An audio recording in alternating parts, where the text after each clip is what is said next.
Hello friends, welcome to my YouTube channel परीक्षा help. ये channel आपको हर तरीके से परीक्षा में हेल्प करेगा।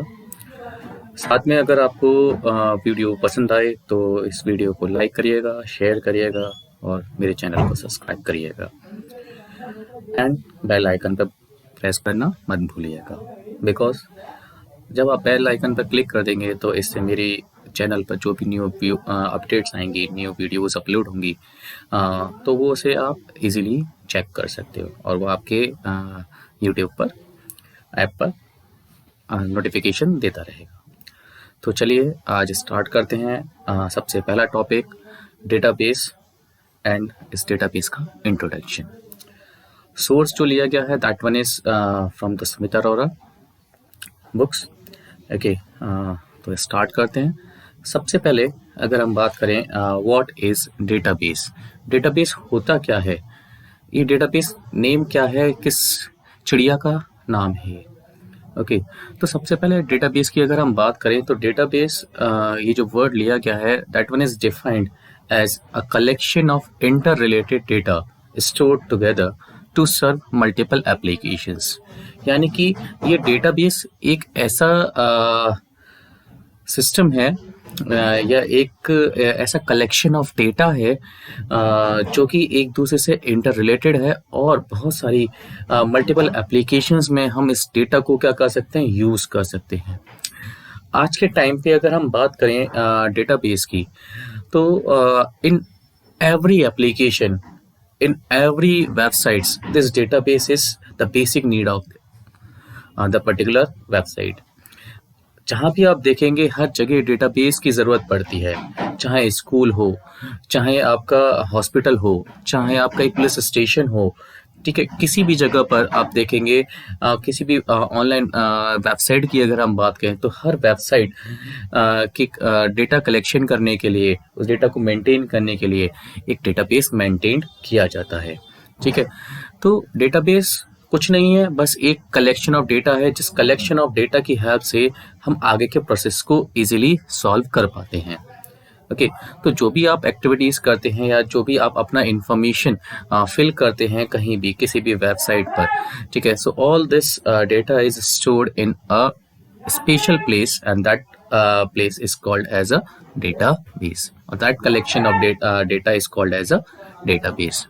ओके, तो इसके लिए अगर हम बात करें कि आज के टाइम पे हम डेटाबेसेस को कहाँ कहाँ यूज़ कर रहे हैं, तो वो हमने अभी बात करी कि आप किसी भी वेबसाइट की अगर हम बात करें, हर एक वेबसाइट पर आप ये फाइंड आउट करेंगे कि अगर आप किसी वेबसाइट को एक्सेस करते हैं तो it generally demands for the registration, और registration we can say that the sign in और साइन अप। ठीक है, means this particular website demands log in. Okay, तो जब भी आप किसी भी वेबसाइट पर लॉगिन करने की कोशिश करते हैं तो लॉगिन से पहले सबसे पहले आपका उस पर्टिकुलर वेबसाइट पर अकाउंट होना ज़रूरी है। अब अकाउंट होने के लिए आपको सबसे पहले उस पर साइन अप करना पड़ेगा। जब आप साइन अप करेंगे तो आप एक चीज़ फाइंड आउट करेंगे, आपसे कुछ इन्फॉर्मेशन, आपकी कुछ इन्फॉर्मेशन फिल कराई जाती है। जब उस इन्फॉर्मेशन को आप फिल करते हैं तो उस पर्टिकुलर वेबसाइट्स के डेटाबेस में सारा का सारा डेटा जो है, आपका सारा डिटेल जो है वो स्टोर हो जाता है, जो कि आगे कभी फ्यूचर में किसी पर्टिकुलर इन्फॉर्मेशन को एक्सेस करने के लिए हेल्प करता है।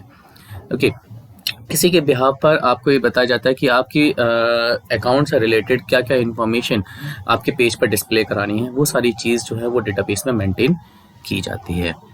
ओके, सेम वे अगर हम किसी पुलिस स्टेशन की बात करें तो पुलिस स्टेशन में भी एक डेटाबेस होता है जिसमें कि पुलिस अपने सिस्टम में ये स्टोर करके रखती है कि किस पर्टिकुलर पर्सन ने किस टाइप का क्राइम कमिट किया था, ठीक है, और किस टाइम पे किया था, वो सारी की सारी इन्फॉर्मेशन, और उसे किस जेल में पनिशमेंट के लिए रखा गया था, ये सारी डिटेल जो है उनके डेटाबेस में स्टोर होती है, जिससे कि आगे कभी कोई पर्सन क्राइम करता है तो उसकी हिस्ट्री को अच्छे से इजीली फाइंड आउट कर सकें। सेम वे अगर हम बात करें आपके स्कूल्स में भी आप ये फाइंड आउट करेंगे कि आपके स्कूल में भी एक डेटाबेस होता है जहाँ पर आपकी सारी की सारी डिटेल्स स्टोर होती है। तो आपकी एक एक डिटेल, यानी कि आपके एडमिशन नंबर से लेकर आपका name, father name, mother name, address, mobile number, आपकी ऑल द डिटेल्स, आपने किस पर्टिकुलर क्लास में कितना स्कोर किया, ये सारी की सारी डिटेल्स जो है आपके डेटाबेस में स्टोर की जा सकती है, और जब भी ज़रूरत पड़े हम उस डेटाबेस पे उस इन्फॉर्मेशन को इजीली एक्सेस कर सकते हैं। सेम वे अगर हम हॉस्पिटल्स की बात करें तो हॉस्पिटल्स में भी हम आज के टाइम पे डेटाबेसेस को यूज़ कर रहे हैं, जिसमें कि हम अपने पेशेंट्स, यानी कि जो भी पेशेंट्स आपके एडमिट होते हैं उन पेशेंट्स की डिटेल्स सारी फिल कर सकते हैं, और साथ में फ्यूचर में कभी वो ऐसा ना कहें, लेकिन फिर भी अगर वापस पेशेंट जो है किसी हॉस्पिटल में एडमिट होता है तो उसकी सारी डिटेल्स, उसकी हिस्ट्री कि पहले उसकी क्या क्या हेल्थ इश्यूज रहे थे, वो सारी के सारी आप इजीली फाइंड आउट कर सकते हो। ठीक है, तो बेसिकली डेटाबेस एक पर्टिकुलर इंफॉर्मेशन को जो एक पर्टिकुलर टाइम पर किसी सिचुएशन पर हमें ज़रूरत पड़ जाती है तो उस इंफॉर्मेशन को फैच आउट करने के लिए बहुत ज़्यादा यूज़फुल रहता है। इसलिए हम अपने डेटा को क्या करते हैं, कलेक्ट करके रखते हैं, मेंटेन करके रखते हैं। ठीक है, this is only a example of the basic examples. लेकिन आज के टाइम पे अगर हम बात करें तो we are using the database in every place. चाहे एक शॉपकीपर की बात करें, चाहे किसी बिजनेसमैन की बात करें, every person maintains the database for fetching some information regarding their businesses. Okay. सो अब एडवांटेजेस ऑफ डेटाबेसेस हैं क्या है, यानी कि जब हम डेटाबेस बनाते हैं तो डेटाबेस बनाने के बाद हमें क्या क्या एडवांटेजेस मिलते हैं। Sir first one is database एक जो एप्लीकेशन है that reduces the data redundancy to a large extent.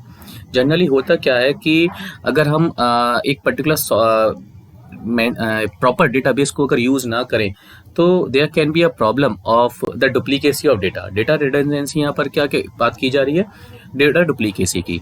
यानी कि जनरली हम क्या करते हैं, अगर हम एक प्रॉपर डेटाबेस को क्रिएट ना करें तो हमारे पास ये हमसे एक मिस्टेक हो सकती है कि हम अपने डेटा टेबल में डुप्लीकेट डेटा को एंटर कर सकते हैं।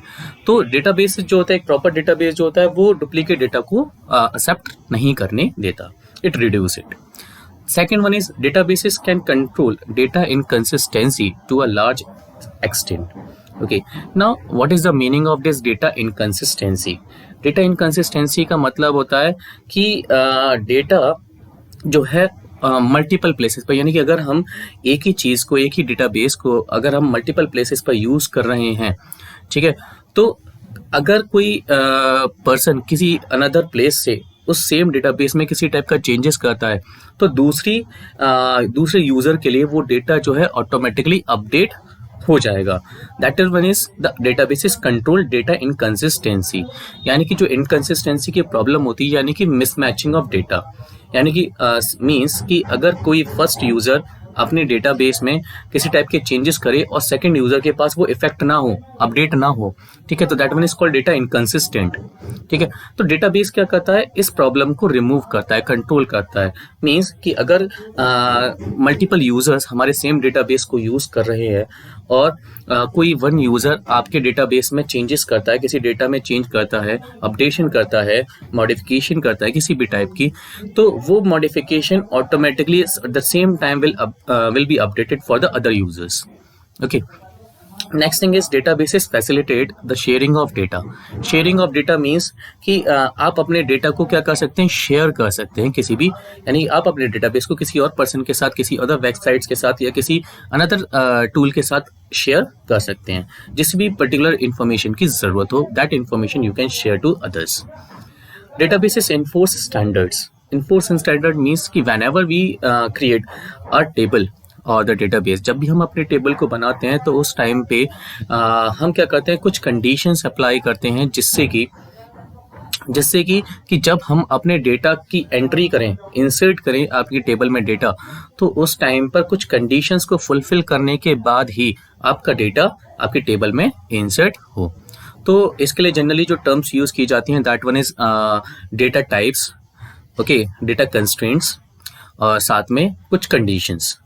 ओके, तो हम क्या करते हैं, जब भी हम टेबल डिज़ाइन करते हैं तो टेबल डिज़ाइनिंग के टाइम पे हम कुछ डेटा टाइप्स को सेट करते हैं जिससे कि एक पर्टिकुलर फील्ड में एक पर्टिकुलर टाइप का डेटा ही एंटर हो।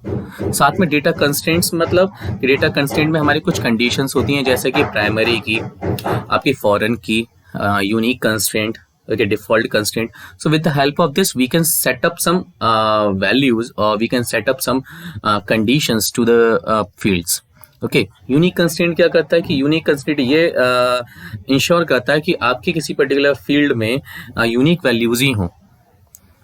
ओके, तो इसी तरीके से कुछ कंस्ट्रेंट्स हैं दैट वी सेटअप. साथ में कुछ कंडीशंस भी फुलफिल सेट कर सकते हैं ऑन अ पर्टिकुलर फील्ड कि अगर कोई डेटा उस कंडीशन को फुलफिल करता है तभी डेटा आपके टेबल में एंटर होगा. तो ये कुछ कंडीशंस हैं, कुछ स्पेशल फीचर्स हैं जो हमारे डेटाबेस में अवेलेबल होते हैं. साथ में अगर हम नेक्स्ट पॉइंट की बात करें, databases can ensure data security. Data security का मतलब कि ये सिक्योरिटी प्रोवाइड कराता है आपके डेटाबेस में. Means it provides some login, user ID and password for accessing your information of the database. Okay, and same way साथ में आप अगर एक ही डेटाबेस को मल्टीपल यूजर्स यूज करना चाहते हैं तो हर एक यूजर के लिए डिफरेंट टाइप ऑफ रिस्ट्रिक्शंस और different type of accessibility provide की जा सकती है. ठीक है, जिससे कि आप अपने डेटा को, अगर कोई स्पेसिफिक डेटा है जिसे आप अनदर यूजर्स के साथ शेयर नहीं करना चाहते हैं या केवल डिस्प्ले कराना चाहते हैं, वो मॉडिफिकेशंस ना कर सकें. ठीक है, तो that type of security you can set up और accessibility you can set up for the other users. Next one is databases ensures data independency. Data independency का मतलब क्या है कि आपका यहाँ पर जो डेटा है दैट वन इज इंडिपेंडेंट. ठीक है, आप अपना डेटाबेस, अपना जो डेटा है आप आपके डेटाबेस में सिक्योर्ड है, किसी और एप्लीकेशन के साथ लिंक्ड नहीं है, यानी किसी और एप्लीकेशन का आपके डेटाबेस पर किसी भी टाइप का इफेक्ट नहीं पड़ेगा. तो ये सारी चीज़ें थी हमारी about the basics of the databases. Okay, after this the next topic we will move और continue into the next video. तो अगर आपको मेरी वीडियो अच्छी लगी हो, पसंद आए, तो मेरी वीडियो को लाइक ज़रूर करिएगा, शेयर ज़रूर करिएगा और साथ में सब्सक्राइब करिएगा channel. Thank you, have a nice day.